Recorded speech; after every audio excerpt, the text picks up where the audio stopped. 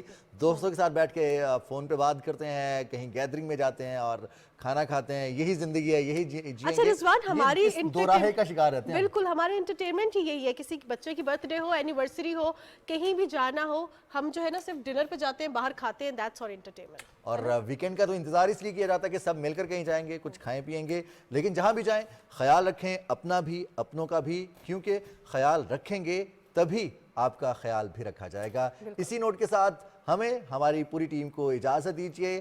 کل صبح تک کے لیے اللہ حافظ. اللہ حافظ.